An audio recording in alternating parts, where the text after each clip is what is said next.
മുൻമന്ത്രി V K Ibrahim കുഞ്ഞ് അന്തരിച്ചു. മുസ്ലിം ലീഗിന്റെ മുതിർന്ന നേതാവായിരുന്നു. മുൻ പൊതുമരാമത്ത് മന്ത്രിയായിരുന്നു. 2 ടേം സംസ്ഥാന സർക്കാരിൽ മന്ത്രിയായിരുന്നു. അപ്രതീക്ഷിതമായ വിയോഗമാണ്. നേരത്തെ അദ്ദേഹത്തിന് ആരോഗ്യ പ്രശ്നങ്ങൾ ഉണ്ടായിരുന്നു എന്നത് എല്ലാവർക്കും അറിയുന്നതുമാണ്. മുസ്ലിം ലീഗിന്റെ നേതാവ് എന്ന നിലയിൽ മധ്യകേരളത്തിലെ, പ്രത്യേകിച്ച് എറണാകുളം മേഖലയിലെ ഒരു പ്രധാനപ്പെട്ട നേതാവ് എന്ന നിലയിൽ കൂടിയാണ് അദ്ദേഹത്തെ എല്ലാവരും ഉറ്റുനോക്കിയിരുന്നത്. വടക്കൻ കേരളത്തിലെ മുസ്ലിം ലീഗിന്റെ തലമുതിർന്ന നേതാക്കൾക്കൊപ്പം തെക്കൻ കേരളത്തിലെ, മധ്യകേരളത്തിൻ്റെ ഒരു പ്രാതിനിധ്യം എന്ന നിലയിൽ സംസ്ഥാന രാഷ്ട്രീയത്തിൽ സജീവമായിരുന്ന നേതാവാണ് മുൻമന്ത്രി വി കെ ഇബ്രാഹിം കുഞ്ഞ്. പൊതുമരാമത്ത് മന്ത്രിയായിരിക്കും. അദ്ദേഹത്തിൻ്റെ ചില ആരോപണങ്ങൾ വന്നതാണ്. അതിന് പിന്നാലുള്ള രാഷ്ട്രീയ വിവാദത്തെക്കുറിച്ചുമൊക്കെ നമുക്ക് അറിയുന്നതാണ്. ബിനിൽ വിവരങ്ങളുമായി ചെന്നത്. ബിനിൽ, ഇപ്പോൾ അദ്ദേഹത്തിനെതിരെ ചില കേസുകളൊക്കെ വന്നപ്പോഴും ആരോഗ്യ പ്രശ്നങ്ങളൊക്കെ അന്ന് ചർച്ച ചെയ്യപ്പെട്ടതാണ്. ആശുപത്രിയിലായിരുന്നു, ആരോഗ്യ പ്രശ്നമുണ്ട് എന്നെല്ലാവർക്കും അറിയുന്നതായിരുന്നു. പക്ഷേ അപ്രതീക്ഷിതമാണ് ഇപ്പോൾ ഈ വിയോഗം. ഇപ്പോൾ ഞാൻ പെട്ടെന്ന് കേൾക്കുമ്പോൾ പെട്ടെന്നൊരു വലിയ വിയോഗം സംഭവിച്ചു എന്താണ് മനസ്സിലാകുന്നത്? വിവരങ്ങൾ പറയും.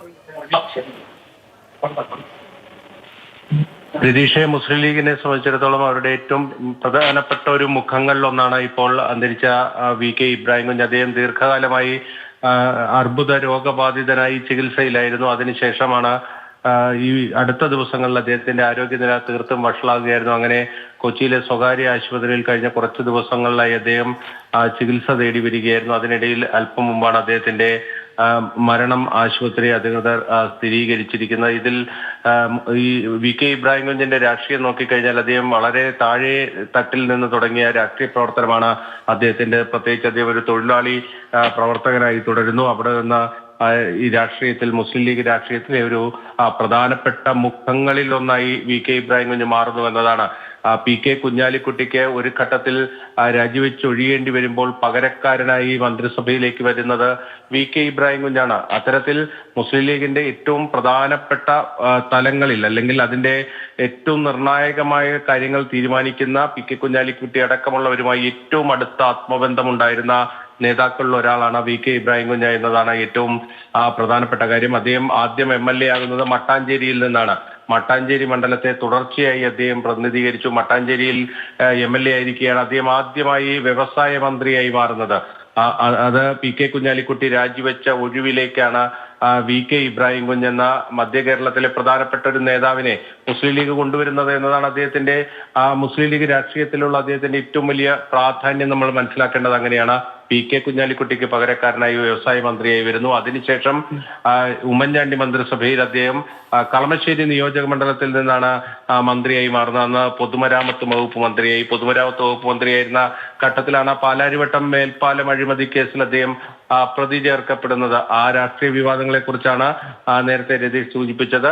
അങ്ങനെ ആ രാഷ്ട്രീയ വിവാദങ്ങളെ തുടർന്നൊക്കെ തന്നെയാണ് അദ്ദേഹം കഴിഞ്ഞ നിയമസഭാ തെരഞ്ഞെടുപ്പിൽ അദ്ദേഹം മത്സരിച്ചില്ല. പകരം മകൻ അബ്ദുൾ ഗഫൂർ ആണ് കളമശ്ശേരിയിൽ മത്സരിച്ചത്. ഗഫൂർ പി രാജീവിനോട് പരാജയപ്പെടുകയും ചെയ്തു. അപ്പോഴും വി കെ ഇബ്രാഹിം കുഞ്ഞ് എന്ന നേതാവ് മുസ്ലിം ലീഗ് രാഷ്ട്രീയത്തിൽ, പ്രത്യേകിച്ച് മധ്യ കേരളത്തിലെ മുസ്ലിം ലീഗ് രാഷ്ട്രീയത്തിലെ ഒരു പ്രധാനപ്പെട്ട മുഖങ്ങളിലൊന്ന് ആയി തീർന്നിരുന്നു. അല്ലെങ്കിൽ ആ രീതിയിൽ തന്നെ അദ്ദേഹം മുന്നോട്ട് പോയിരുന്നു എന്നതാണ് ഏറ്റവും പ്രധാനപ്പെട്ട കാര്യം. ശരി, മികച്ച ജനപ്രതിനിധി എന്ന നിലയിൽ പേരെടുത്ത മനുഷ്യനാണ് വി കെ ഇബ്രാഹിം കുഞ്ഞ്.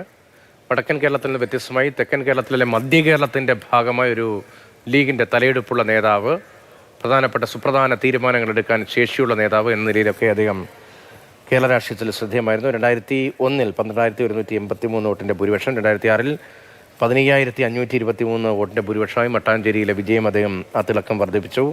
2011 മട്ടാഞ്ചേരി പിന്നെ ഡീലിമിറ്റേഷന് ശേഷം 2011 7,789 വോട്ടിൻ്റെ ഭൂരിപക്ഷം, 2016 12,118 വോട്ടിൻ്റെ ഭൂരിപക്ഷത്തിൽ കളമശ്ശേരിയിൽ നിന്നും ശ്രദ്ധേയമായ തുടർച്ചയായ 4 വിജയങ്ങൾ വി കെ ഇബ്രാഹിം കുഞ്ഞ് നേടി. മാത്രമല്ല, നേരത്തെ ബിനിൽ പറഞ്ഞതുപോലെ വലിയ രാഷ്ട്രീയ വിവാദത്തിൽ, ഐസ്ക്രീം കേസിൻ്റെ തുടർച്ചയുടെ വലിയ രാഷ്ട്രീയ വിവാദത്തിൽപ്പെട്ട് പി കെ കുഞ്ഞാലിക്കുട്ടി രാജിവെക്കുമ്പോൾ പകരക്കാരനായി ലീഗ് കണ്ടെത്തിയത് മലപ്പുറത്തു നിന്നോ കോഴിക്കോട്ട് നിന്നോ കാസർഗോഡ് നിന്നോ, പതിവായി സാധാരണ നിലയിൽ അങ്ങനെയാണ് മന്ത്രിമാരെ നിശ്ചയിക്കാറുള്ളത് എങ്കിൽ വി കെ ഇബ്രാഹിം കുഞ്ഞിനെയാണ് ഏറ്റവും കരുത്തനായ പി കെ കുഞ്ഞാലിക്കുട്ടി പകരക്കാരനായി അന്ന് മന്ത്രിസഭയിലേക്ക് നിശ്ചയിച്ചത് മുസ്ലിം ലീഗ്. അതിന് തുടർച്ചയായി പിന്നീട് 2011 സർക്കാരിലും അദ്ദേഹം മന്ത്രിയായി. അന്ന് പൊതുമരാമത്ത് മന്ത്രിയായിരുന്നു. നേരത്തെ പറഞ്ഞതുപോലെ പാലാരിവട്ടം പാലവുമായി ബന്ധപ്പെട്ട വലിയ രാഷ്ട്രീയ വിവാദത്തിൽ പെടുകയും ചെയ്തു. പക്ഷേ തുടർച്ചയായ 4 വിജയം, ആ തിളക്കമുള്ള വിജയമായിരുന്നു. കേരള രാഷ്ട്രീയത്തിൽ അടയാളപ്പെടുത്തപ്പെട്ട മധ്യകേരളത്തിലുള്ള ഒരു ലീഗ് നേതാവിൻ്റെ വിജയമായിരുന്നു. ലീഗിൻ്റെ ഉന്നതാധികാര സമിതിയിൽ ഉൾപ്പെടെ അദ്ദേഹം